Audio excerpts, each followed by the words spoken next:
আসসালামু আলাইকুম, বন্ধুরা। আশা করি সবাই ভালো আছেন এবং সুস্থ আছেন। তো দাখিল পরীক্ষা 2025 বাংলা দ্বিতীয় পত্রর যে সাজেশনটা রয়েছে সেটা নিয়ে চলে আসলাম আপনার মাঝে।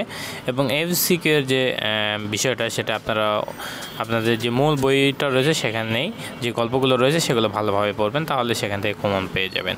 এবং এখানে আমরা প্রথমে শুরু করব অনুচ্ছেদ রচনা থেকে। তো অনুচ্ছেদ রচনা এখানে আপনারা মোটামুটি 6টা রচনা দেওয়া রয়েছে, সেগুলো ভালোভাবে পড়বেন। আন্তর্জাতিক মাতৃভাষা দিবস, বইমেলা, স্বাধীনতা দিবস, এরপরে মোবাইল ফোন, এরপরে আপনার এখানে অনন্মুখল সন্ধ্যা, এরপরে বৈশাখী মেলা।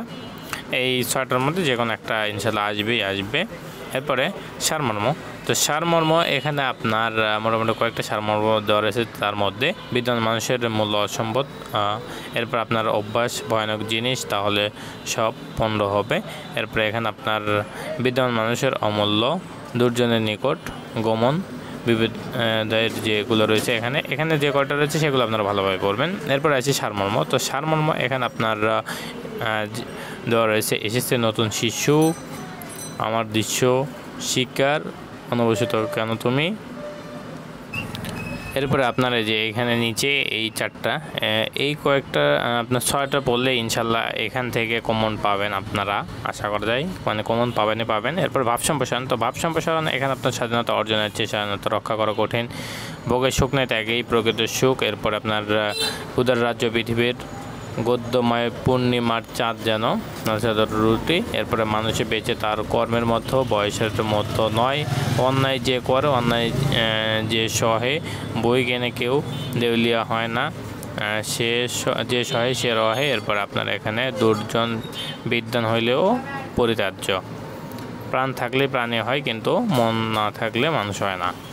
এরপরে আপনার পত্র লিখেন। তো পত্র লিখনের এখানে আপনার দাখিল পরীক্ষা প্রস্তুতি নিয়ে পিতার নিকট পত্র, এরপর লেখাপড়া মনোযোগী হওয়া নিয়ে কন্যার নিকট পিতার চিঠি, এরপরে বিনা বেতনে অধ্যয়নের জন্য প্রিন্সিপালের নিকট দরখাস্ত, এলাকায় পাঠাগারের স্থাপনে আর্থিক সহযোগিতা জন্য জেলা প্রশাসকের নিকট দরখাস্ত, এরপরে স্বাস্থ্যকেন্দ্রের দুর্দশার কথা জানিয়ে পত্রিকা প্রকাশের জন্য চিঠি, এরপরে এলাকায় আর্সেনিকমুক্ত পানি সরবরাহের ব্যবস্থা প্রণয়নের জন্য পৌরসভা চেয়ারম্যানের নিকট দরখাস্ত, এরপর ঐতিহাসিক স্থান ভ্রমণের অভিজ্ঞতা জানিয়ে চিঠি।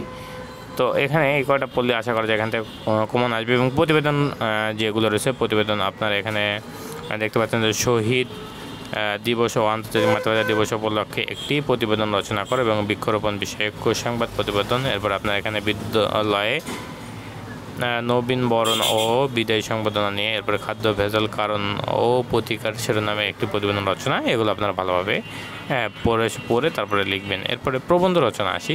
তো প্রবন্ধ রচনা এখানে আপনার বাংলাদেশ পর্যটন শিল্পের, বাংলাদেশের উৎসবের উপরে, কৃষি উদ্যোক্তা এবং বাংলাদেশ প্রকৃত দুর্যোগের পরে, ভাষা আন্দোলন, বাংলাদেশ ফুটবল এবং সময়ানুবর্তিত, এরপরে আদম্য অগ্রযাত্রা বাংলাদেশ।